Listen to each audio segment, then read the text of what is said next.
Nadia. There we go. Just saying. Sometimes. Not the video, girl. Okay. All right. Can you hear me? Yes, we hear you just fine. Okay. No feedback. Okay. Perfect.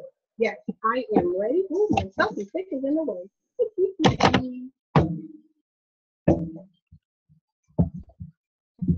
All right. Well, here we are. First, I just wanted to off top, you may notice that we're missing one of our women. Vanessa Collins won't be able to join us tonight. She's not only celebrating her husband's birthday today, so she's dealing with some family time, but she also got some not so great news. So feel free to send lots of love and hugs to Vanessa. Let her know that we are thinking about her and her family. And also, we have let me grab the link. We are so excited for Vanessa because this week she launched one of her ebooks, Digital Mastery for Women. And tonight is the last day to get that free download on Kindle. So we are so excited to support her in this effort. So I'll be sharing that link so you can take advantage of this download. And not only is it the book, but she threw in a whole bunch of, she threw in the kitchen sink and the refrigerator too, honey. Like, it is a lot of cool bonuses that she included in this. And as we know, Vanessa's passion is really helping women not to move past any roadblocks that they may face when it comes to technology. So we'll be posting that. Matter of fact, let me do that right now. You'll see that in the chat box for those of you who are with us on Zoom as well as on Facebook. I might need to get that myself. I have mine, girl. I don't know what took you so long. I got mine too. I got mine the first day. Come on, Lear. You slow? I'm getting ready. Well, y'all know I was on the beach, so I was, occupied. That's right. No excuses. No excuses. No one here. I was about to say, they don't let me fly with that excuse, Lyric. I'm on the beach, so you can't fly with that excuse either. Thank you. Right. Thank you, Taria. Thank you. Yeah, I was. All right. Well, ladies, we are getting some feedback. I'm not sure where it's coming from. It's still there? I was gone. Okay. Well, there you go. I'm excited for tonight. How about y'all? This is episode 3 out of our 3-part series. We made it. And Dakisha, I understand you're on the road, so I'm on vacation. Excuse me. Dakisha's on vacation. Dakisha's in the pool. She's downstairs in a hotel, but she's on the broadcast. So that's the beauty of being a virtual CEO. You just take your laptop. I have a camera with me. Chilling in the lobby at a hotel. I need everybody to stay away. No, just kidding. I have keep your conversations to a minimum. Need y'all to all be quiet when y'all walk through. Every now and then, Dakisha, we see you go, shh, we'll know what's going on. Look, Lyric. No, we are here in Indianapolis, and I'm excited because, as you guys know, I have flooded your timelines with my daughter's images, so we're excited. Her season is officially over, sort of, kind of. I know. Whew. Boy, I'm telling you, but I'm just glad I made it. I was like, oh my God, I'm packing. I gotta get my camera. I can't forget my camera. gotta carry my camera with me because I gotta be on a broadcast. So I'm here all the way from Indianapolis. Yay, we're excited. They're in the pool while I'm working. Woohoo! Can't beat it. I'm glad to be home. Over the past 3 weeks, I've been to 3 different states. Last week it was snowing where I was. Then I came home to 107-degree weather. So yeah, my body's just happy to be in one place. One climate, one temperature, just one time zone. But it's been good stuff, so I'm excited. And talking about out on the beach, last week we were actually playing crisscross. She was flying east, I was flying west. So they gave her a high five in the air, 37,000 feet. No, I was flying west. You were flying east. Well, what day was that? Friday, we were flying the same day. Oh, yeah. You flew west on a different day. You're right. Coming home. And actually, I went to Laguna Beach, California, and I had never been there. I've been to LA and all those good things, you know, so I didn't get no Roscoe's chicken and waffles this time, Dr. Nadia. Um, So but it was, disappointing. I was a little disappointed now. There wasn't no Roscoe's over in Laguna Beach. Quaint little town, is really cute town, very boutique-ish, if you will. But I was there for a mastermind with the YouTube guru himself, James Wedmore. And it's just always great to just, you know, hone in on your craft and try to be better so that when we get on platforms like this to help other females, female entrepreneurs get that wealth going and, you know, generate the revenue, that we know what we're talking about, right? You know, because some people just get on and say they can transform your life, and they have never took anything to better themselves so that they can assist you. So I had fun in between the beach. But Taria, you're back in the States, right? Man, hence the sweater. I'm freezing. This is a setup. Vikisha did not tell me that it was still cold. Had I known that it was still cold, I'd have stayed a couple more weeks. I came back and I'm just like, what in the world? So I really had, you know, some downtime yesterday because all this cold air, really, truly, seriously, it knocked me out. I was not expecting it. I thought I just skipped past all of this and we like in the 80s and 90s now in Maryland, but it's below 70 degrees. My body don't know how to act when it's below 70 degrees. So I'm in here, roommates are laughing at me. I got my sweater on, I got my socks on. But you know what, I feel you, Taria. I'm the same way, girl. No. I feel you, girl. No, let me tell y'all, I think it's... I got my space heater in my room going. No, that is you, Taria. Because I remember the time you came to my house and you had me recording videos and I was sweating. My little makeup was going off. She talking about she cold. I'm in there working like a Hebrew and I'm sweating. I got to record her video. I got to record mine. I got to do the dry erase board. I got to, you know, hone in on the intern and make sure she right. I'm hot. She told me, you got blankets. Bro, so what is you? Anything under 40 degrees, my body cannot handle it. I cannot take it. Okay. So, you know, I talk about this half and half, this 6 months and 6 months. No, boo. It's like 8 months and 4. 4 months here, 8 months there. You know, this is not happening. But I'm glad to be back though. Well, welcome back. You must didn't get my memo because like right before you came home, I swear it was like 80 degrees because I had just turned my air on. But when I left, I turned it off because it was like 46. And then it's like raining here. It's just too much. But welcome everybody. Welcome. I see Ruby Lynn. Huh? So you know so well you did not give me that memo. Oh, my fault. Told me everything else. But welcome back. Crystal Carter said,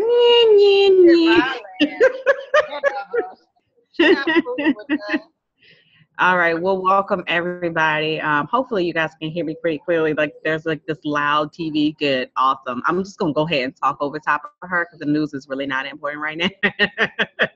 Women's wealth is really what's important right now, okay, at this hour. So I'm excited because, you know, we are back -1 of the magnificent Women's Wealth initiative. Vanessa is not going to be with us tonight. However, you know, again, I like to remind those of you all that this is your first time joining, that it is so super important for women of our caliber to come together and work together for one mission.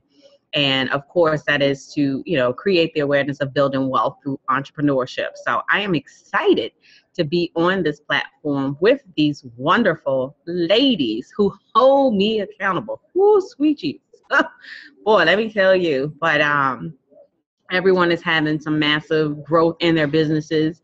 I mean, and as Tony Robbins says, we have to take massive action. And trust me, you see the action that's being taken both online and offline. And that's what it's all about. So, it's about collaboration, and I absolutely love it. And you will hear me say to no end that, you can only go so far alone. You have to partner with others, who are going in the same direction and believe in the same beliefs that you have, especially when it comes to business.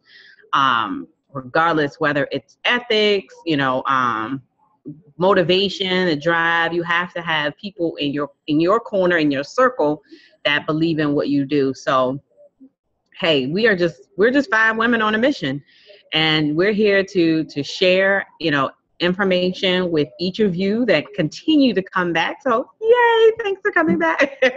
To those of you all that are here in Zoom, and those of you all that are out there in Facebook, again, make sure that you share this out. This message is so very important. And don't forget to register as well, because we always send out secret gifts, and only to those that register. So I'll turn it back over to Lyric, Dr. Nadia. I just wanted to reiterate what the mission of the Women's Wealth Initiative is. And welcome. This is your welcome. And Dr. Nadia and I see we have the same color. We must have had something in mind tonight. They missed the memo. Girl, it's one of them days. Is it clean? Is it comfortable? There you go. 2 criteria. Listen. Great. Now that we know why we're here, we just thought, because we all had a game plan of what we're going to speak on in our area of expertise and who was going to do what. And then I don't remember who it was. Somebody said, why don't we just let the people decide? Why don't we just let them ask the questions that they want to know about? Because sometimes we'll jump out there and say, we're going to talk about this, and they might not want to know about that. So we thought it was a great idea to open up the platform tonight so that you guys can run the show. Like, this is your show. So instead of 5 women, it's like 25 women, one mission, right? So we just gonna call this 25 women, one mission tonight, because the goal is the same, but all of us collectively together tonight are gonna rock out this webinar. 25 women, one mission. I kind of like that, right? That's my freestyling skills. I like that. Well, I'm glad that you are excited, Lyric, because we have a question on the floor. How do you find a good accountability partner? Mine have flaked out on me. Excellent question, Crystal. Which of you ladies would like to go first? I'm coming off mute. I guess that will be me. Oh, hold on. Take it. I'm sorry. All right. So for me, that's a good question. Here's one of the things that I will say to you. Number one, I would look at where they are in their business, like where they are, literally, not where they say they are, not how they project that they are. Like, literally, do a one-on-one meeting. Just have some conversation. Find out, what they're working on, what their 5 to 10 year business objectives are. And trust me, Crystal, I know you know about business plans. So typically you attract those that are, very similar to who you are and what you do. And I don't want to say that you necessarily look for them, but as you are out networking and as you are out meeting new people, you'll be surprised at some of the caliber of people that if you start to have those one-on-one conversations, and I'd say develop a questionnaire of questions to ask. And it's not like you're interviewing, but you kind of are, because you really want to dig in deep and kind of find out what their drive is and what motivates them. Because if you think about it, if you start to work with somebody and you know that, they haven't met any of their goals and you guys been working together for 4 weeks, that one's kind of interesting. You might not be on the same path, but if you've got somebody that's constantly going, constantly getting it, constantly, but they take the time to stop and talk to you, that's somebody that I want to keep close. So, that would be my answer. It's not like a step 1, step 2, step 3, but you definitely have to have conversations. You have to get to know people and get to know where they want to go. And And the last thing I'd say as well is find people that you can compliment. I think that's huge. And that has worked for me. You know, I work with people where they are strong, where I am weak. So, and then I'm strong where they are weak. So it's, you know, we need each other. It's kind of one of those situations where you rely heavily on that other person. So develop a questionnaire. Get some questions that you want to ask and really find out, you know, dig deep in their business. So that would be my response to your question. That's an excellent question. Well, Crystal, would say stand back in the cut and watch them. Okay? Because let me tell you, it's nothing like getting with somebody and they don't even like I'm a person that's always educating myself. Why would I ask for somebody to hold me accountable that don't believe in going to conferences or don't believe in, you know, higher learning or investing in themselves? We're not gonna make it. We're just not gonna make it. And I can look at them. I can stand from afar and see what they have going on. You can look at their timeline and see what's going on. Are you investing in yourself? Are you gaining some knowledge? Because I know I am. So what am I gonna do? Just keep feeding you and you can't feed me? We're unequally yoked, just like they say in church. If you don't go to church, we are unequally yoked. So I know you want to make sure that both of y'all are right here. And it is, like Keisha said, the best thing is to have somebody who's stronger in one area where you may be weaker. For example, I know me and Dr. Nadia, we would do what we call a virtual work day. So we'll get on Zoom, you know, early in the morning, and she's on the other side, I'm on the other side, and we're both working. And she'll say, Lyric, you still doing graphics? You still coloring? Like, that is not revenue generating stuff. Like, get them moving, you know? And I need that person to say, hey, you spending too much time coloring. Your video is fine. Now how are we going to make some money? Because I've been in colored all day, you know? But then on the other hand, she's over there just typing away. So how does this sound? How does this sound? And I'll be like, oh, it sounds great. Now how are you going to get it out there? She'll be like, oh yeah, about that part. You know, so it works. It works. So it have to. And if you get into this accountability partnership and it's like 5 days in and you see, I don't really know, run. Don't linger. Don't hang in there. Because it's not the highest and best use of your time and you're just going to get frustrated. You could do that all by yourself.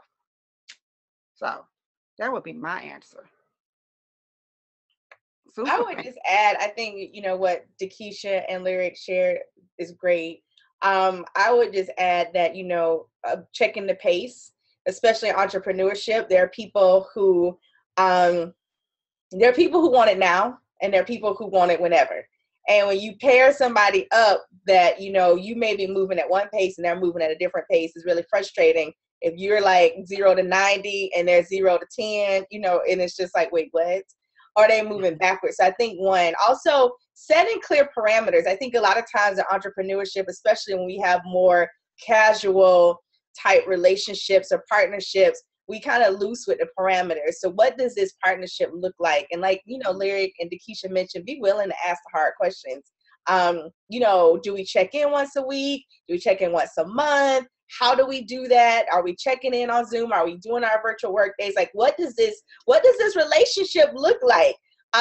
What does success look like? How do you like to be held accountable? Because not everybody can talk to me the way Lyric talks to me. Real talk. It just is. Also, when you're looking at accountability partners, I say get that person that loves you enough to get in your face, who loves you enough that they're unfazed. Lyric is truly unfazed when I get an attitude with her when I don't want to do my video. She is completely unfazed, like I don't care. And vice versa, like I'm unfazed when she's like, I don't want to make my sales calls, because we care enough about each other and each other's success that we're not moved on those days when you're tired and you're grouchy and you're hangry and you got an attitude, or you just whatever. And it's like, girl, whatever, I love you, and you could take a nap, and tomorrow we gonna get to business.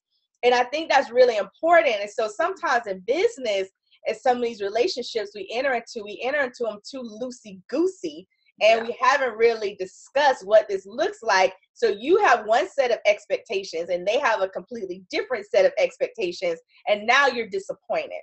And so just really, being clear with that. But like they both said, if you find that it's not working, just cut your losses and move on. There are too many people out there who are willing to build businesses, who are excited, who are willing to step on the gas, who are doing big things, and they're willing to pour in to you. Another thing I will add is to be willing to invest. Now, I know sometimes that this is not, you depend on where you are in your business, but one of the things that's really helped me to grow my business is I've invested in masterminds and being parts of groups that would allow me to be in relationship with some people that I may not have otherwise been in relationship with, even in times when it was stressful.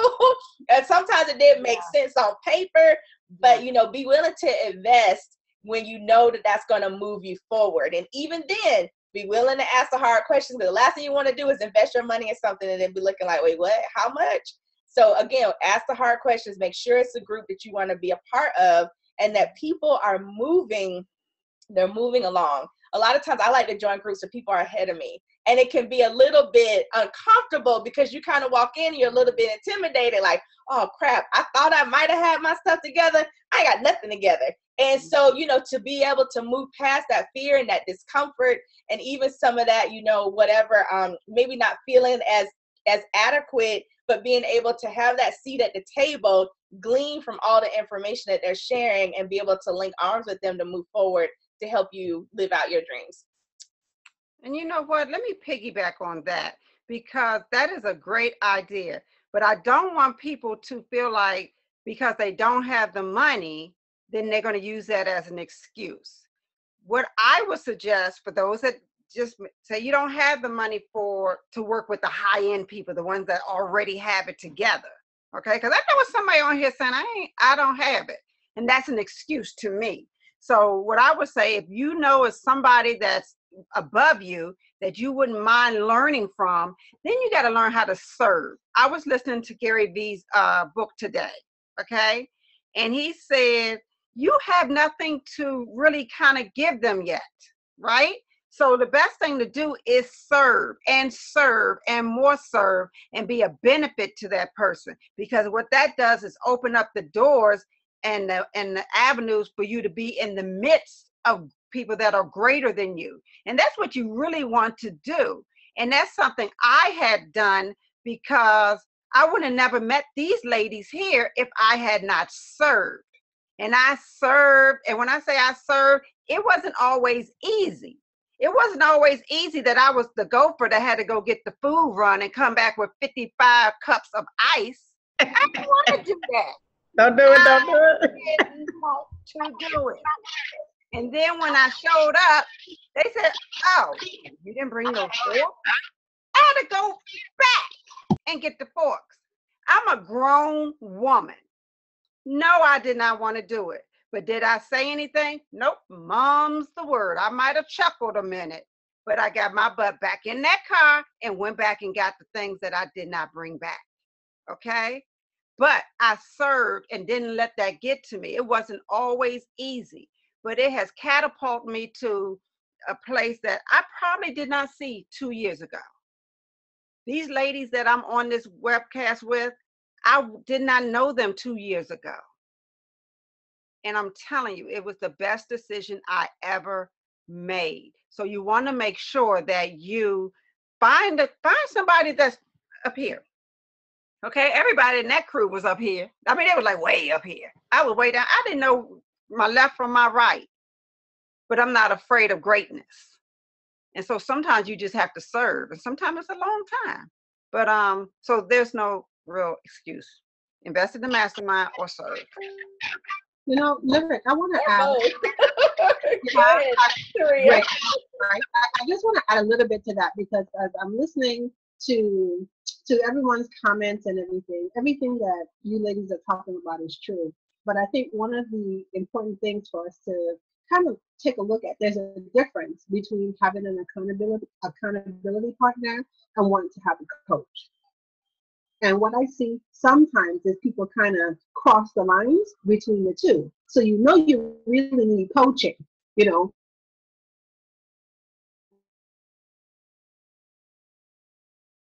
from you need help or you need my service. Well, the definition of a partner, right? There has to be kind of like equal exchange of benefit. So I think once we really understand and we get really clear of what the relationship is going to be like, okay, then it's easier for everybody involved to know what's going to happen and know what's on. Because one of the frustrating things for me when you talk about an accountability partner, and I have some really great accountability partners, so don't get me wrong, but when people come and say, well, can we be accountability partners? And I'm holding them accountable, and is like I end up doing more, to motivate them, boost them, get them on track. And then I'm over here, struggling like you. And I kind of expect people to have drive.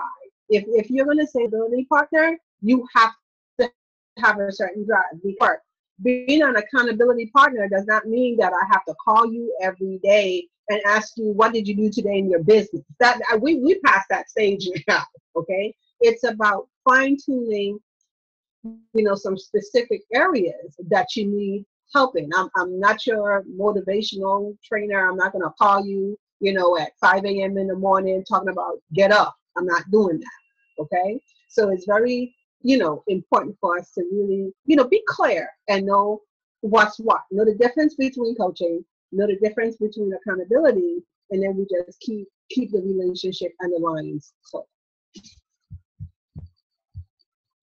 That's a good point, Taria. And I think, it just goes back to communicating expectations, really looking at how that works. Sometimes you may have a coach and then in the mastermind, you have other people that may or may not be on your level if there's a group of people. So be willing to do your homework. But I think the ladies have given a lot of different options. So whichever one fits for where you are right now, take it and be willing to experiment. It's okay to have multiple people doing different things. And I think sometimes, to Taria's point, we don't communicate expectations clearly, or we just or we just pick wrong. So just because somebody reached out and you want to be your accountability partner, you have to say yes. No is a complete sentence. Just no, that's not going to work, and move on. It'll save you a lot of headache and a lot of frustration. All right. So it doesn't look like we have any questions right now, so I will throw one out to Dakisha. I know, Dakisha, you've done a lot of training on the past 2 webcasts around products and us having our different product buckets together and, really getting out there. But one of the things that I know that I don't know if you've talked about it a great deal on our previous 2 webcasts is your ability and your passion around helping entrepreneurs build teams. So a lot of times, we're out here, we have this massive vision, and then we, especially us ladies, we put on our superwoman cape and we just go out there and we trying to do it all by ourselves. And then we wake up one day and we just like stressed out, been out of shape, hormones out of control. Like, just a mess. Don't want to fool with you because you're angry and you're tired. So how do you help entrepreneurs do that? And, I know that you, in conversations that you and I have had, you shared a story one time where you were able to build a team, because one of the biggest reasons why we don't build team is, 1, we don't want to delegate. We don't want to let it go. And 2, we looking at our budget like, Dr. Nadia, I just got this thing started. I got no money to be hiring nobody. But that's why we have Dakisha. So Dakisha, you once built a team with only a budget of what, $600? Like, seriously? Tell us about that. Wow. Well, thanks, Dr. Nadia. I would be the first. No. Good question, though. Good question, because I think a lot of times as small business owners, or I call them not really newbie entrepreneurs, but they're seasoned because they're in that 3 to 5 year mark, maybe even 10-year mark, right? And a lot of us can get there by ourselves. But after a certain time, you plateau. And over the past 5 years, I've been helping other entrepreneurs, build their team. And I can remember when our first executive meeting was only 3 people. This was the executive meeting, and it was 3 people. And I mean, this client was a very successful client, of course, and they were already making 6 figures. And I'm going to share this first, but then I'm going to back up and share how I started mine on $600. But I'm sharing this story to let you know that we built that team from 3 people to probably 12 or 13 in a matter of 9 months. And this client doubled their revenue. They are about $300,000 shy of hitting $1 million in their business. And I mean, that's huge. That is really huge. So, and I say that to say that it kind of opened my eyes, because as a virtual COO, not only am I running my business, but I'm running other people's business. And I'm like, wait a minute, what the hell? I can't do this by myself. Wait, I'm that chick that Nadia is talking about. I'm like, oh my God, I'm fussing at the kids. Go sit down. I'm on the phone. Go find something to eat. That was me. And literally, let's see, it's May. So June would be a year that I hired my first contractor, like 1 year. Yes, I know, right? I was like, congratulations. Thank you. I can't believe it. And I mean, don't get me wrong. It was definitely an experience, but I'll share with you where I found the money, because I'm glad that you pointed that out, Dr. Nadia. It's like, oh, I can't afford it. But you know what? By the time that I started, and I think I teach this in my class too, by the time I started to look at my business account, and I started to see all these subscriptions that are coming out, and half of the subscriptions I don't use or could do without, they start adding up. And if you'd be surprised, if you could save like $50 a month, $100 a month, $150 a month. Listen, I don't drink Starbucks no more. Sorry, I don't. That was $3 a cup. That's $3 a cup. I drink Folgers in your eyes. Okay? You got to do what you got to do. You got to sacrifice when you're trying to build a business. So I gave up Starbucks so that I could hire my first contractor. And I mean, we did well. It was actually a graphics person. And one of the things that I will say is that you have to assess where you are and assess what you need. For me, that's where my need was, because I'm always in launch mode, right? So my business is from a visual standpoint. And this February, wait a minute. Towards the end of the year, I hired a technical person. So they started helping me with different technical aspects, making my site. We actually launched a new website this year. So we rebranded Visions, got a brand new website. Really excited about it.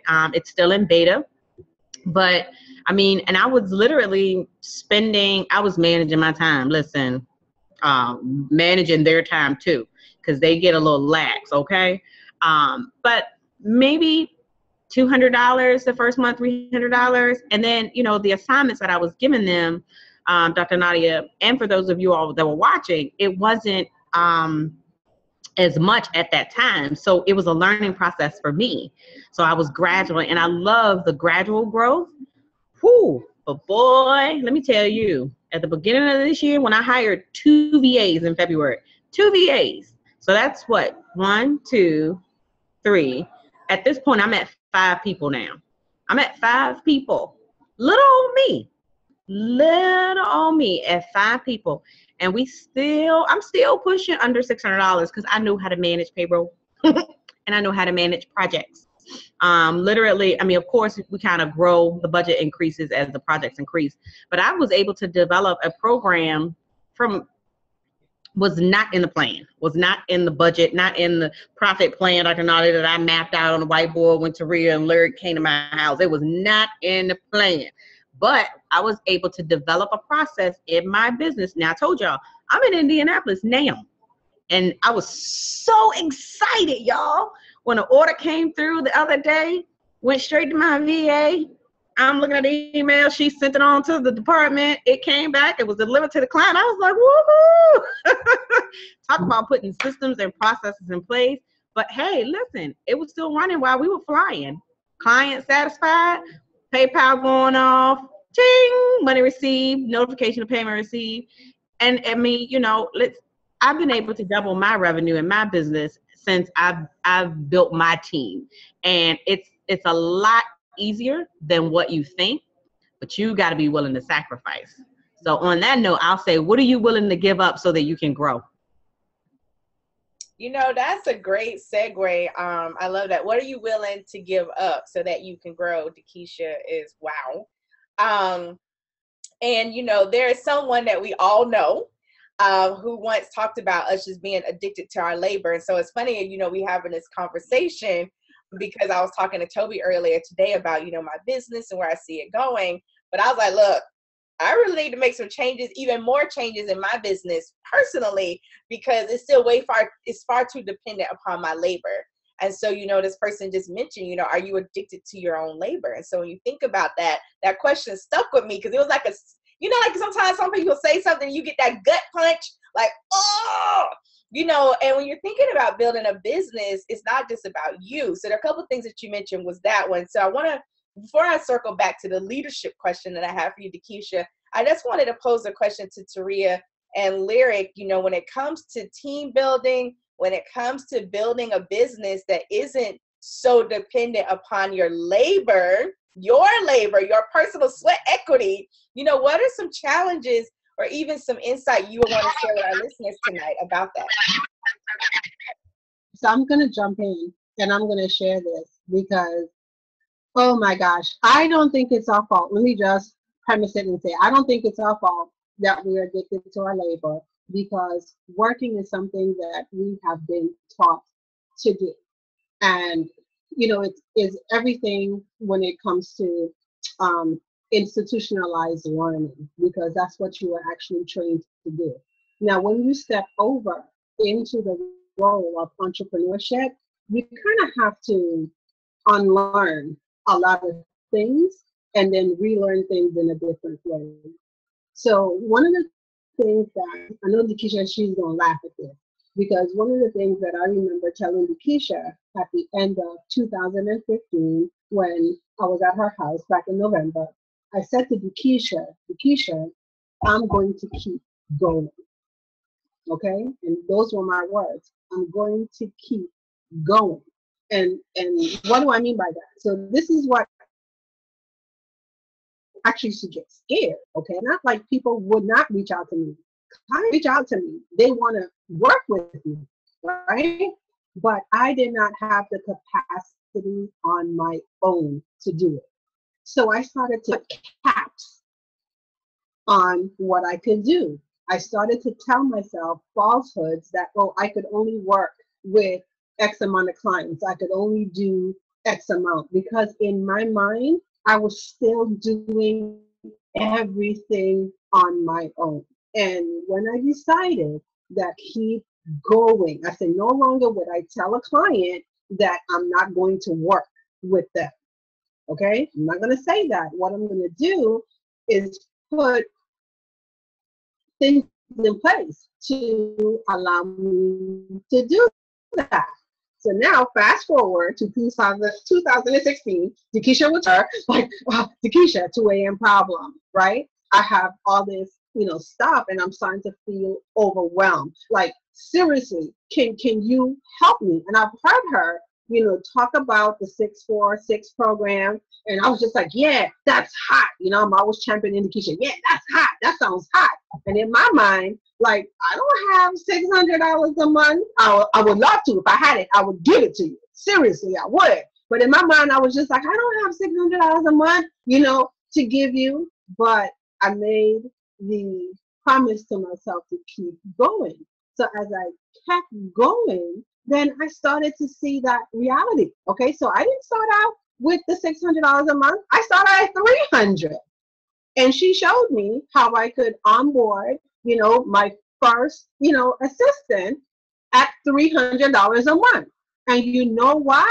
It just started to grow. And now I don't panic anymore because I realize my time. So now I have two, right, Dakisha, two? right? She keeps like all this stuff, and we're talking about accountability partners. I just love her. She's everything for me. So I have, two people now on my team, and what Keisha has helped me to do is strategically onboard those people. Now, had I tried to do this myself, I'd have hired all wrong. Keisha will tell you the stories. We're not going to do that today on this broadcast, but she will tell you how my first hire went. Oh my gosh, tears, another 2 a.m. problem. Low, we're not going to do that. So yeah, but just start where you are. So you have to tell yourself that no matter what your conversation or your situation looks like today, you're just going to keep going, because if you're onboarding clients, Keisha says it, you got to look at your numbers. Okay, so not everything that you're bringing in your business is pay for your pocket. You got to pay yourself. So that's a percentage of how much you make. You got to put aside a percentage, to pay for your software. You got to pay your employees. You got to do all of that stuff. Okay, but if you just keep going and stay focused, you'll grow. I'm a testament to that. I'm growing and growing. Thank you, Taria. Now, Lyric, you are the queen. Because as Lyric mentioned, we have had media conversation, and Lord knows this stuff. She all over the place. She doing her thing. She directing the video. She keeping everybody straight, making sure we get out there and market ourselves and all these things that she does as the rock star. But Lyric, it takes more than just your two hands to make that operation work. So tell us some of your challenges, obstacles, or even ahas around building your team as you've been building your business and your brand. Well, definitely I was the rock star. I was the roadie. I was the gopher. I was the ticket holder, take the tickets. I was everything because I just was kind of like, I have to put my hands on it. But for somebody like me who was very creative in a creative space and color way outside the lines, I don't like to do the admin part. And if you don't have the admin part, if you don't have the foundation together, if you don't communicate with your clients, checking in and doing certain things, the ball gets dropped. And then you wonder why you're not making any money. So it got to a point where I was like, oh my God, I'm so overwhelmed. But again, like Taria was saying, it was like, but about paying somebody, what in the world?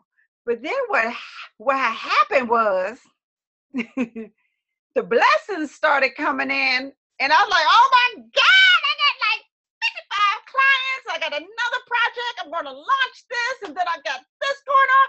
And I said, I can't take it. I just lost it one day. And I was just kind of like, I can't take it.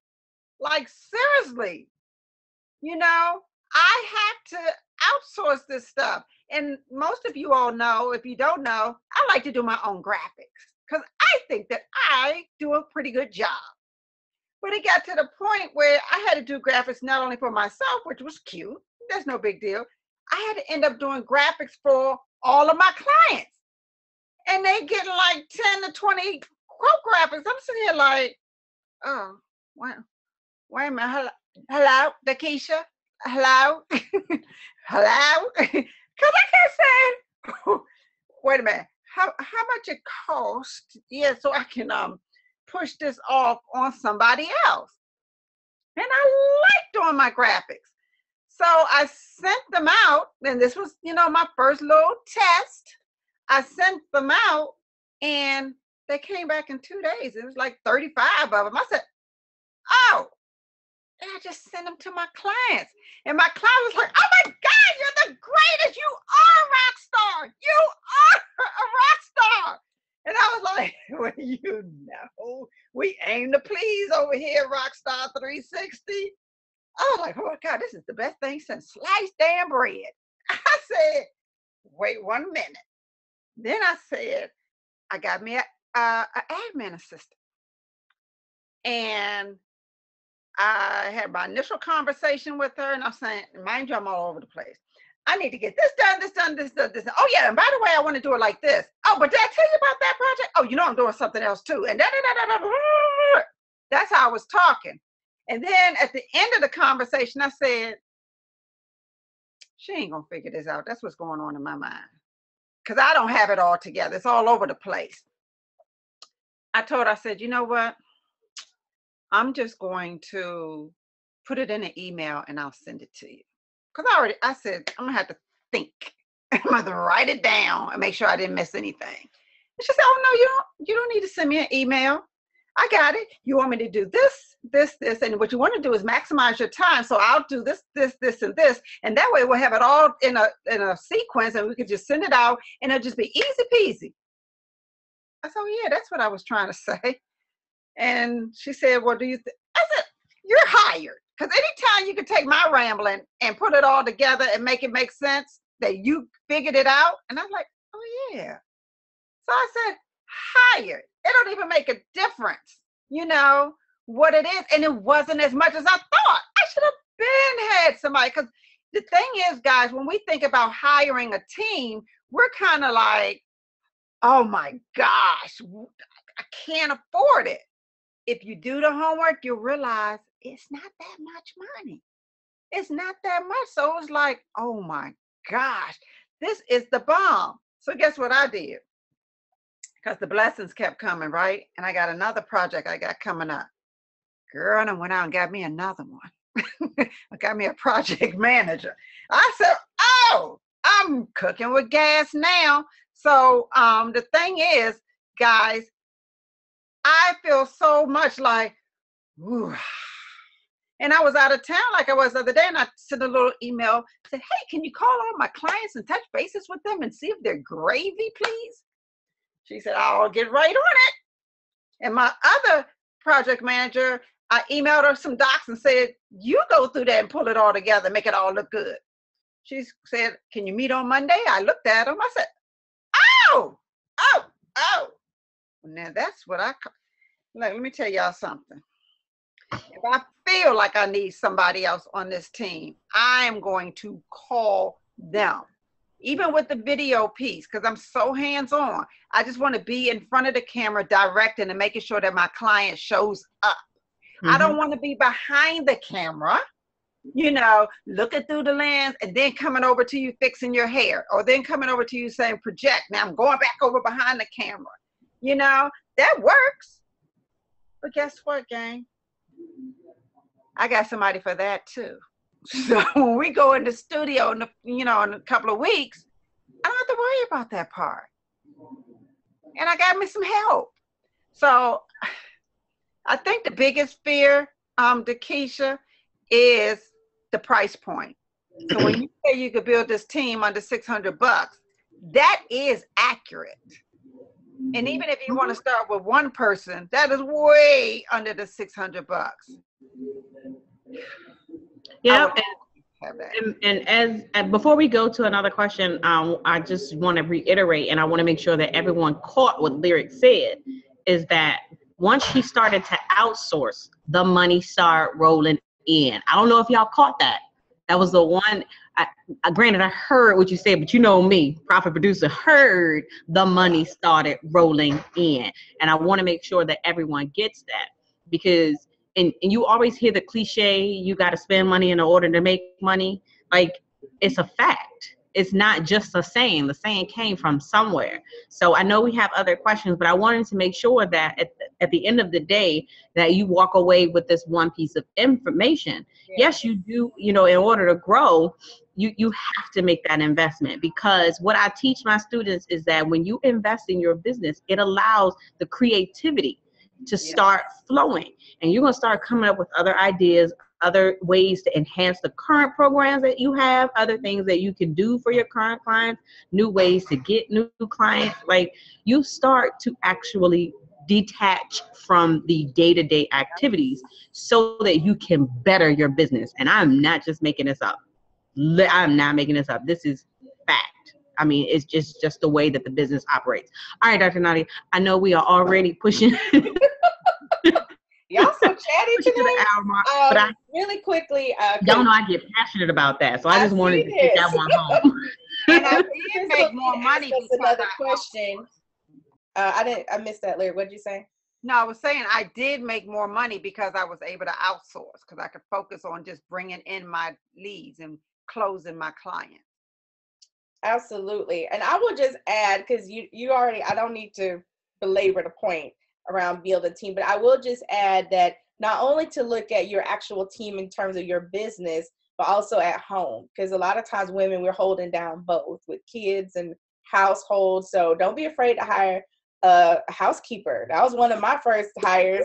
My admin, my first VA was $140 a month, and then I hired a housekeeper to clean the toilets. Hello. Also, I don't have children, but if you need a nanny, look at that. You need somebody to help cook. Like all of that is part of your team. So I just wanted to also just expand it outside of people that help you actually in your business. But if you're not scrubbing the toilets, that's more time for you to be doing things in your business, and so just put that out there. All right. So Crystal had another question, because it's not about teams. So we're going to kind of make a sharp left here. She said, do you build a separate site for each product you build, or is everything linked through one site? And Taria, I know you do a lot with sites, as well as Dakisha. So maybe one of you two ladies want to jump in and tackle that first. Yeah, sure. I'll jump in.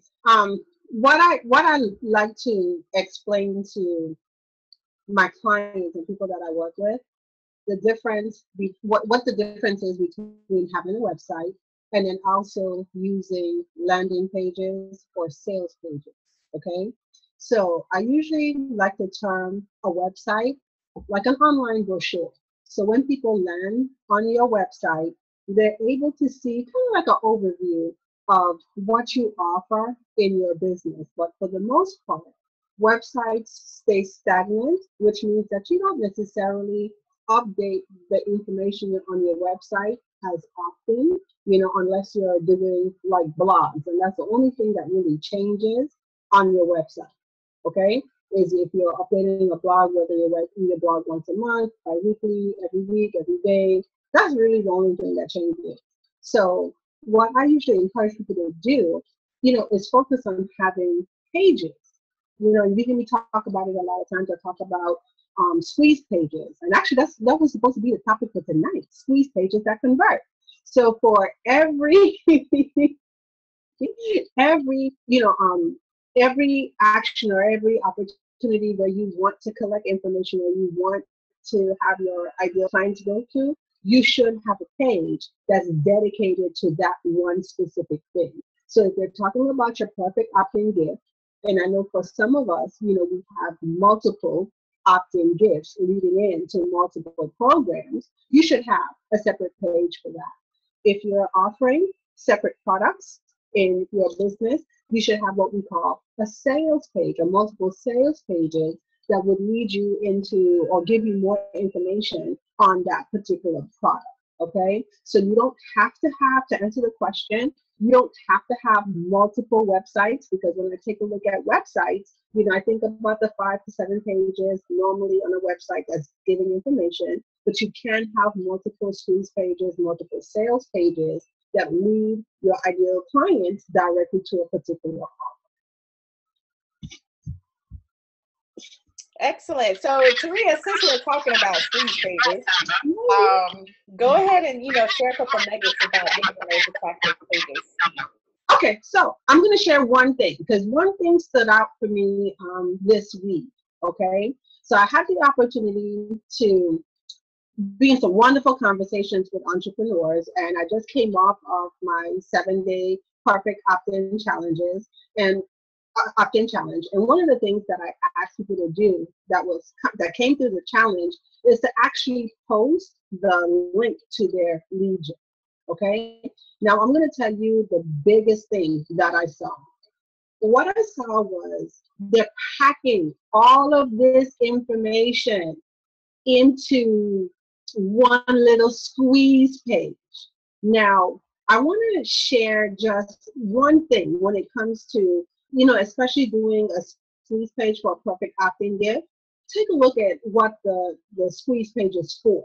So when you log at your perfect opt-in gift, which is, the first step of someone coming in, or your client coming in into your campaign, really right now, they're not really concerned about who you are, okay?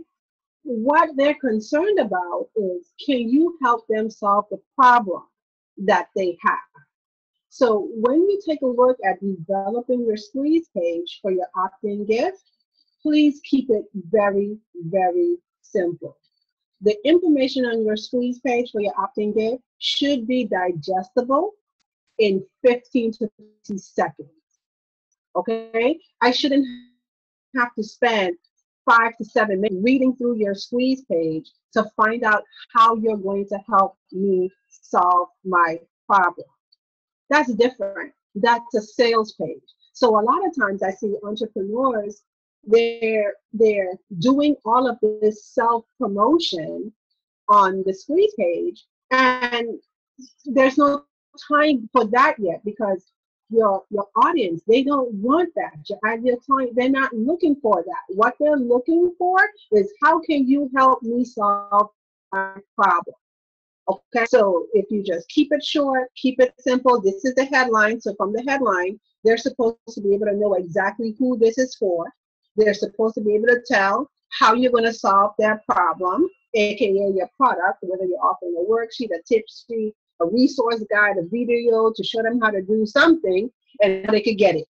Fill out the information here, call to action, click here, and then when they land on the next page, which is the thank you page, you're giving them instructions on how they could get what you promised them, okay? So I saw someone, Vikisha posted it in the chat, keep it simple. Yes, keep it simple. Now, when you get into your other programs, like your sales pages, that's where you go into the benefits, once again, of your program. Once again, less self-promotion.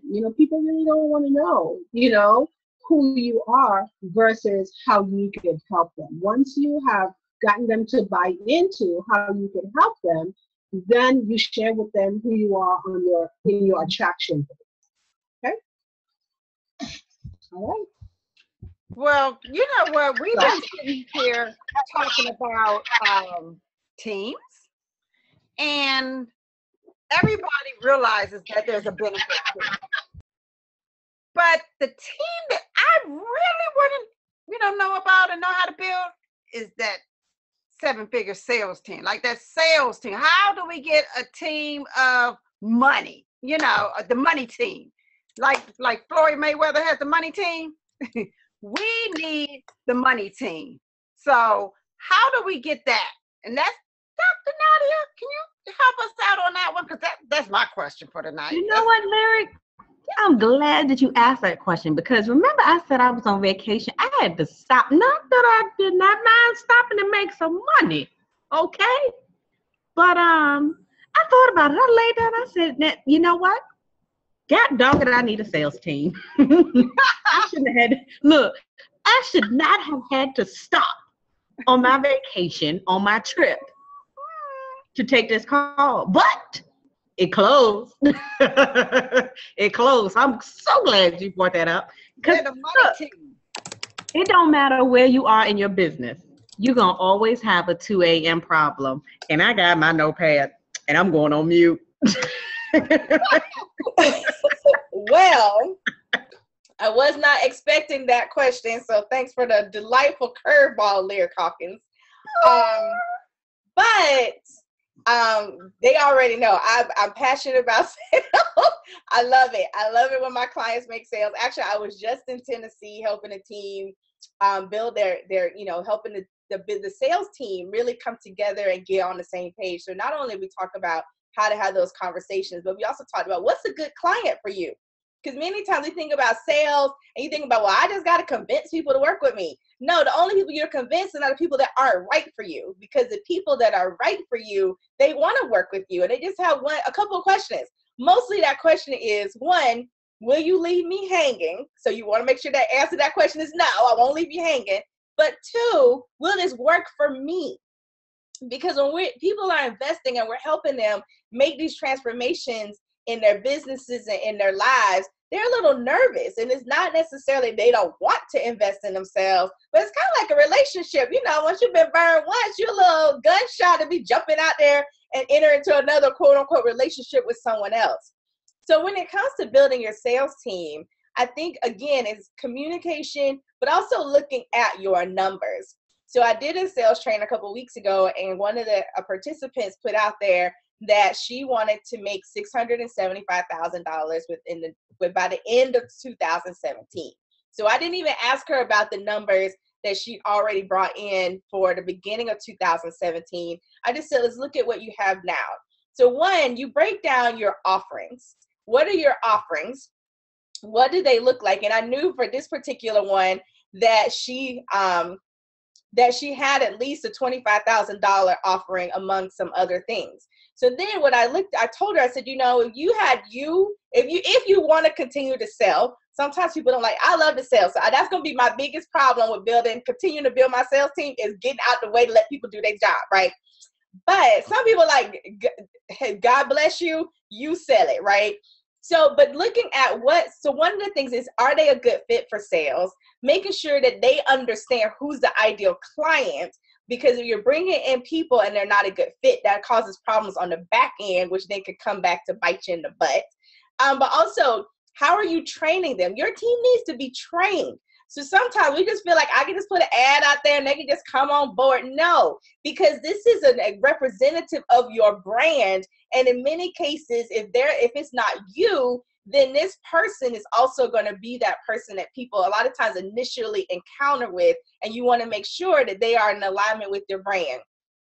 Looking at the numbers, I know Keisha brought that up, initially. What makes sense in terms of who else is on your team for your payout, what you have to take home to take care of any bills in your business and or in your home, what type of percentages make sense. So it may not make sense to hire a sales team if your only product is a $97 product. Now, if you have a $25,000, $50,000, $100,000, $1 million product, now it makes more sense numbers-wise when you start to say my percentages for commissions looks like this. You also need a process in place. How do people collect credit cards? Is there a process for processing payments? What's the process for collecting payments if people do a payment plan versus a pay in full, and how you're going to pay out commissions? What happens when you deal with refunds? Like, there are a lot of different things that come in that you have to take into account when you're building your sales team. But here's the beauty of it. Having a sales team is amazing. And when you have big goals, it is so nice to have someone on your side. So let me grab, because y'all know I got my calculators, right? I don't even know which one I want to use tonight. So for that example earlier, if we had 3 people on your sales team, whether that includes you or not, you have 3 people and they were just focused on your higher end product. So we're going to say higher end on the low is about $25,000. So let's just say that. So if they were to close just 3, we not massive numbers, just 3 a month. Okay, we with this. So that's 3 times 9, right? 3 times 3 is 9. So 3 people selling 3 of those is 9. So 9 times 25,000. Y'all know I'm just getting excited. Is $225,000 per month if they were to do that on a consistent basis. So times 12, that gives you $2.7 million. You see how having a sales team just took it next level? You see how having a sales team now generated some revenue to help pay for some other helping hands on your team? So having a sales team is powerful. And most times when you're building a sales team, you're paying them on commissions. So you're paying them on what they bring in. So it's not a lot of additional overhead typically. You don't have to set it up that way, but a lot of times that's how I advise clients to do it. So having a sales team is amazing. I encourage you to look at how to build that sales team. I also encourage you to look at how your business is structured. Because again, if you're only selling the $47 a month and $97, let your sales page do that. Write a tight squeeze page. Hire Taria to write a tight squeeze page and let that do that. Be your hashtag, what Lyric call your hashtag beach money. When you have your higher end products, 25,000, 40,000, 50,000, if you don't have one, I invite you to just dream of something tonight. Just dream of something really juicy. And again, if you have a sales team, which means that you're now duplicating yourself and your efforts to go out there and generate revenue, how many of you would love to come back of May of 2018 and say, Dr. Nadia, over the last 12 months, my business has generated at least $2.7 million. I'm just saying. What you got? So those are some of my thoughts. I know we don't have a ton of time tonight, but again, look at your numbers, look at the packages and offers, look at who is your ideal client. Be sure communication, identify who's going to be a good person for your sales team. Make sure you train them. They need to be trained. Create that conversation guide. Yeah, hashtag ditch the sales scripts. That's so old school. And let's get everyone on the same page. But now you're out there, and then, because you need Lyric to generate the leads. How are you going to find the people that you're having these conversations with? But being able to do, and you don't need a big team. 3 people. That one of those could be you. Like for me, that one of those would be me. So I would need 2 more people. But if you're like, Dr. Nadia, like in Lyric's case, she wants to be, in the studio. So while she in the studio, her people out there selling. She got 3 people out there selling for her. 2.7 million minimum, because she has some other offers. Everybody may not come in at that level. So again, to have a sales team in place, it's just going to totally accelerate your revenue growth. I mean, it just takes it next level. And I'm telling y'all, I just get excited about it. So if you need help, y'all already know who to call. Man, listen. 2.7. Girl, I got over. Oh, that's a good number. All she had to say was 3 people selling 3 times 3? What? 3 people selling 3 Listen, of a $25,000 product per month. I already know what product they selling. I'm running my ad, because look, I don't mind outsourcing. I'm running my ad next week. And Dr. Nadia, I'll be signing them up for training. I got goals, y'all. I got goals. That's awesome. It's worth it. And I think, again, sometimes that we talk tonight, and we get so caught up on having to wear all the hats. And like Taria said, we're so conditioned to be so dependent on our labor. And I agree, in the beginning, it does help for you to know some of these things. But if you want to accelerate your growth, if you want to really grow this business, get some help. And when we're talking about building wealth, this is how you build wealth. Because if I have a team, even if you just add one person to, to help you, especially on that revenue generating side, how is that going to change your business over the next 12 months? And again, stop being so addicted to your labor. Get out the way and let the people help you, because that's the way you're going to build wealth through business, is really by building a team and bringing in people who shine in those different areas in your business that'll be able to help you take it to the next level. Woo! I knew we shut it down with the money team talking. All I heard was 2.7. I don't even remember how you got there, but now that's the goal. 2.7 million. You ain't say 1.5. You said 2.7. I could really get that place on the beach in Miami. I could do some things with 2.7. It's having your future. So I know we talked about a lot. Ladies, do we have any other questions? I saw a lot of stuff going down. I didn't see any questions from our guests. Guests, do you have any questions? Because we are here for you tonight. We had a plan. We ditched the plan like we ditched the sales scripts. And we decided to be of service to you and answer the questions that you have that you might want to implement into your business, but just not sure. And so therefore we dedicate tonight to you guys. So if you have any questions, please let us know. It could be on sales, it could be on video, it could be on how do I create my, products, the social media. I have my landing page, but it ain't working. What's wrong with it? You might have something that you might say, hey, this is my situation, but it ain't working. So help. And that's why we're here. Well, Lyric, really quickly, because we have about 18 more minutes before we wrap up tonight. I love the sales part, but you like to make the phone ring part. So a lot of times I talk about sales and I tell people to pick up the phone and they're like, well, who am I going to call? And I hate cold calling and I don't want to bug people and get on their nerves. Well, you have a remedy for that in terms of, well, what if You woke up to appointments on your calendar, and you just had the opportunity to have conversations with people who already knew they were interested in working with you. So what does that look like, Lyric? Well, I hate cold calling.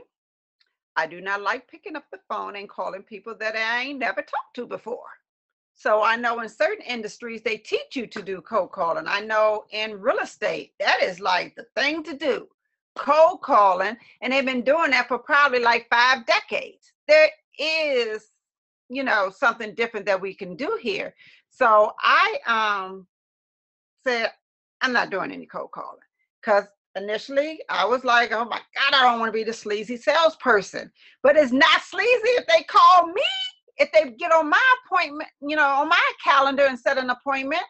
That's like the bomb. So I said, okay, how can I no longer make these calls? Because I don't like it. I'm clear.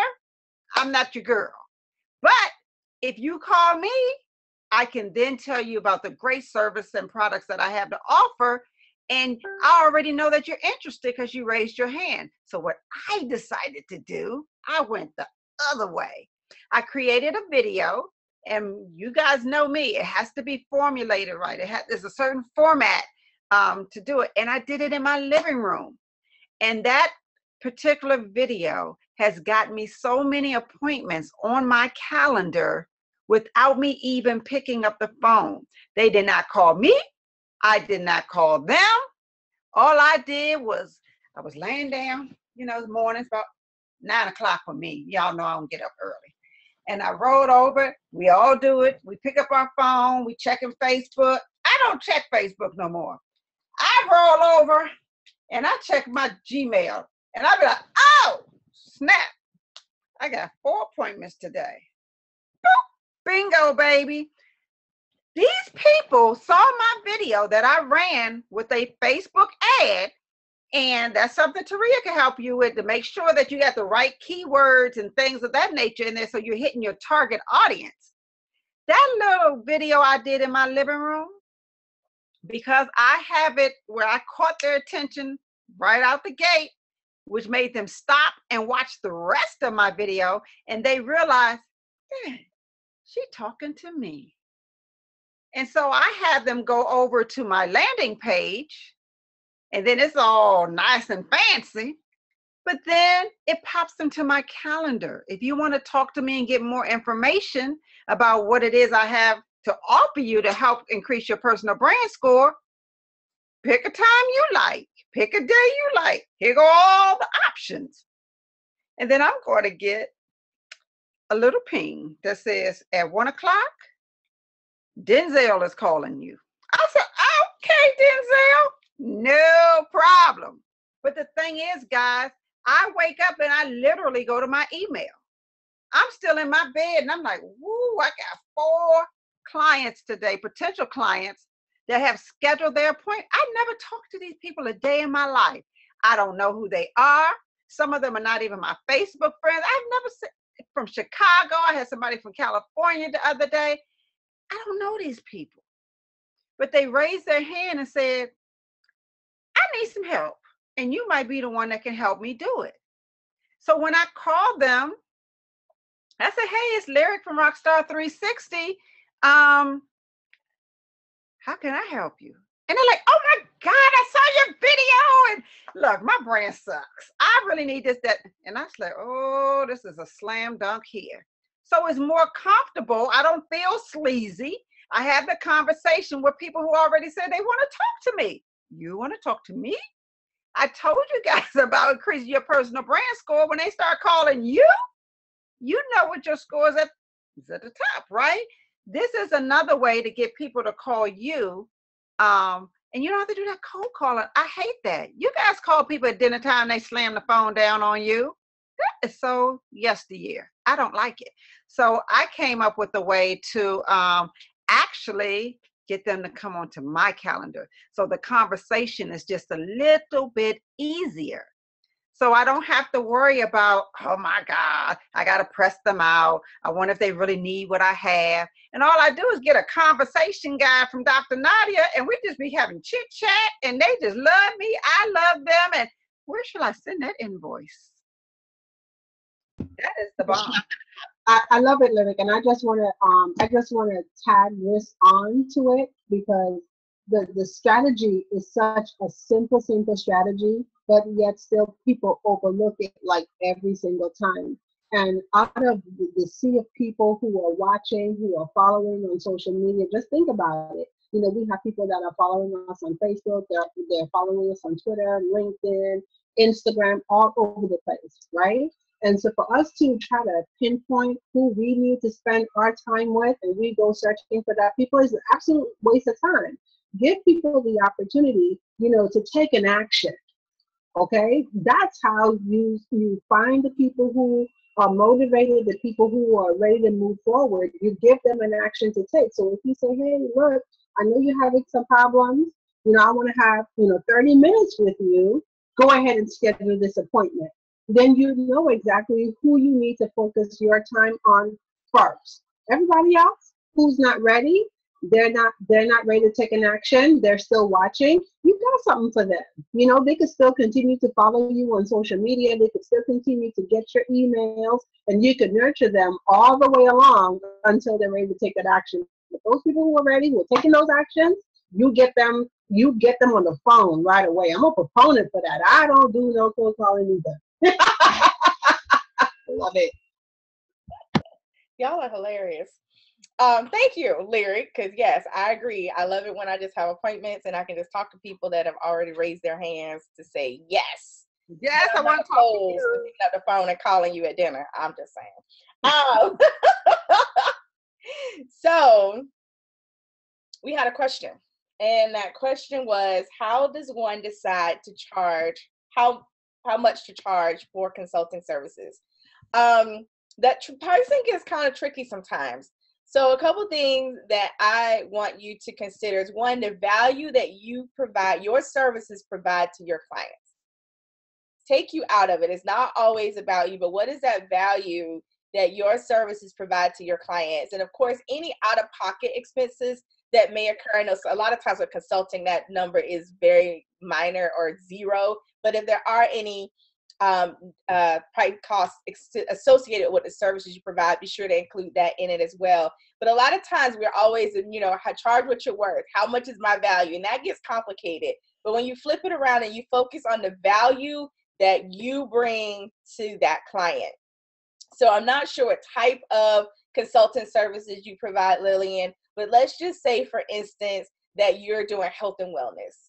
I have a couple of clients that do health and wellness trainings and things like that. And so one of the things they focus on is when you have healthy employees, when you have the healthy team members, looking at the research around the amount of money companies save when they have employees that don't take sick days, they're not excessive absences, they're more productive. Like, all of that research comes to support the investment that you're inviting people to make and support the value that you provide. So a lot of times in pricing, we talk about, well, how much am I getting? How much is it worth in terms of my value? And we make it about our own self-worth.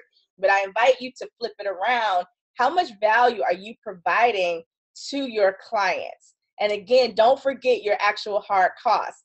And then if and looking at your any hours that you spend in terms of what you do, but don't just base it on that. Don't just base it on your labor, but also looking at that value. And then that'll help you to start to produce some type of pricing.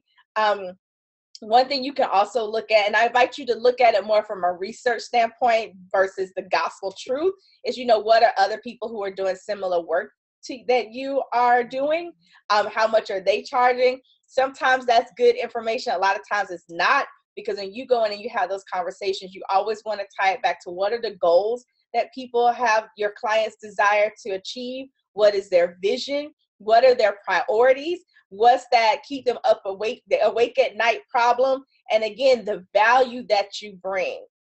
Because again, your consulting services can help a company save millions or even billions, or make millions of billions of dollars. Anything that you're asking them to invest by working with you is a drop in the bucket compared to the value that you're going to bring and the change that you're going to help them achieve within their company. So I hope that helps. So if that helps, let me know, Lillian. If you have any follow-up questions, be sure to let us know. But that's where I start in terms of looking at the value and really having a value conversation versus, what you're going to get. Because a lot of times we focus on features and not on results. All right. So we'll keep an eye on the chat box in case there's a follow-up to that. But wow, webcast number 3, we have 7 whole minutes to wrap it up. Definitely want to thank everyone for joining us. Again, if you're especially on the Facebook broadcast, if you haven't connected with us, we send out amazing gifts. We have these different broadcasts where we're providing information, but we also have a LinkedIn group where we're continuing to have this discussion around helping women to generate wealth through entrepreneurship. And as you could tell in the world today, there are a lot of things that are going on that are having a negative impact on a number of people, but particularly on women. And how do we combat that? And one of the ways that we can change that is by having the wealth and the resources to make sure that our voices are heard. If they don't want to hear our voices, then we'll hit them in the pocket because then they'll listen. I'm just saying. So with that, thank you for posting that, Dakisha. Dakisha has posted the link to our LinkedIn group where you can get connected with us. If you're on Facebook and you haven't registered for either this broadcast or a previous one, head on over to womenswealthinitiative.com to get registered. That'll keep you in the loop. You'll get the recordings. You'll get special goodies from everyone. And we'll definitely make sure that even although Vanessa wasn't with us tonight, she always comes up with some yummy stuff. So you definitely want to connect for that. And you never know when we decide to do this again, when we decide to have another conversation and a webcast where the 5 of us come together to share resources and information to help women generate that wealth through entrepreneurship. So we just want to thank you so much for joining us, whether this was your first one or your third one. We really thank you and we appreciate your support. So with the 5 minutes, so keep it brief, people. This is not, because I know y'all get to talking like y'all at church. I know it's Sunday, but church is over, all right? Really brief final comments as we get ready to wrap up. We'll start with you, Lyric. Okie dokie. Actually, this is the bomb. This is really the bomb because it's one of those things where in business and being a female entrepreneur, we need several different components when it comes to our business. And where we might be great in one area, there's other pieces to making our business as a whole become great that we just don't have. We just don't have. So sometimes we're like, okay, do we watch this person's webinar? I got to go watch that person's webinar. I got to go to this mastermind, that boot camp. I got to go to all these different places to get all the components to make my business as a whole be great.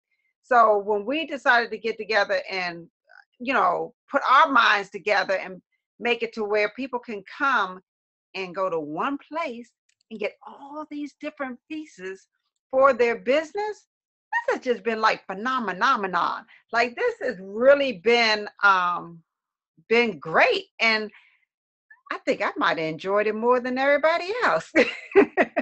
So I'm super excited that we did this, and we're definitely going to have to do it again. And I applaud the people that show up, because real rock stars show up, because it'll be the other ones that say, well, I don't know how to do something. Well, how do we do that? Because we get these inboxes all the time. But guess what? We gave it out to you for free. All you had to do was show up, and you could ask anything you want. And on that note, I'm going to hand it on off to you ladies because I'm just super excited. I'm glad we did this. Taria, you're up. Oh my gosh, super excited. I just want to say thank you for everyone who joined in tonight's broadcast, the previous broadcast. I just want to go back and piggyback on the first original point of the broadcast today. How do you choose people to work with? And I have to say this, if I haven't said it before on any of the 3 broadcasts. Each of these ladies that are on this broadcast tonight, I've had the opportunity to work with them in a very, very close format. So I'm very much aware of their ethics. I'm very much aware of what they bring to the table. I'm very much aware of how they want their business to grow.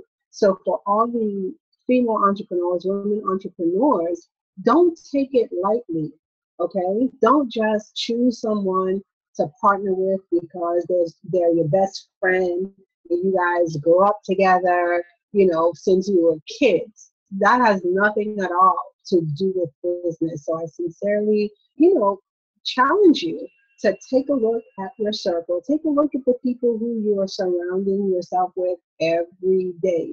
Make sure that they're like-minded individuals, and you could do, what we did, which was just come together, meeting of the minds, okay, set a plan in motion, and put it to work, because that's what it's all about. And I think Keisha said it best: if you want to go far, you could. If you want to go fast, you could go by yourself. But if you want to go far, take others with you. I know I just butchered that quote. I gave my own rendition of it, but it's a proverb somewhere. But you get what I'm saying.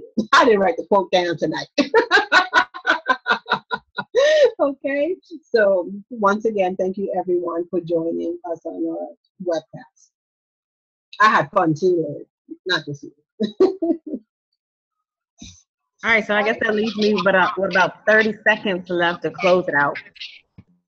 All right, so again, I want to thank everybody for joining in, tuning in for every episode, to be honest with you. And again, don't forget what the mission is. This is about building wealth with entrepreneurship. There's so much going on right now, where corporate America may not be promising. And so, some of you right now are parallelpreneurs and you're thinking about, making that move. So what I would say to you is invest in yourself. Never stop learning. I share with everyone one of the books that we were talking about. You guys know I love numbers. And the book is Profit First. So I posted it out in the group. Continue to invest in yourself, whether it's through learning or joining masterminds or just reading. Like I've actually set the goal for myself to listen / read 24 books this year. And I'm breezing through them, whether I'm traveling, at night, first thing in the morning, that's what I'm doing. I'm listening. And you'd be surprised some of the things that you can learn and immediately implement in your business just from reading / listening. I love audiobooks. I'm on their automatic program. I'm up, I use my credits. So, but again, I want to thank everybody for tuning in. Hopefully you took at least one nugget. I mean, there was a lot of nuggets. I told you I took notes myself. And we all, don't pay attention to the glitz and glam. We all have our struggles somewhere in our business. Like, listen, don't get it twisted. We all have our 2 a.m., 3 a.m. problem. I mean, I've called and hit the panic button when a huge amount of business came through. And I'm like, I don't know what to do. And Taria's like, are you serious? Are you kidding me? But I mean, it happens to the best of us. So, keep your head on straight, stay focused, don't give up, and keep moving forward. I'm telling you, one of the things that I will say is that when you make those sales calls, you are actually sowing a seed. And so in time, your harvest will come. So you just got to keep sowing that seed. And I truly believe in that. And so with that, that's all she wrote. The pencil broke. Again, this is Keisha Williams, your virtual COO, and I really appreciate everyone for staying tuned in. Thank you all. Good night. Good night, everyone.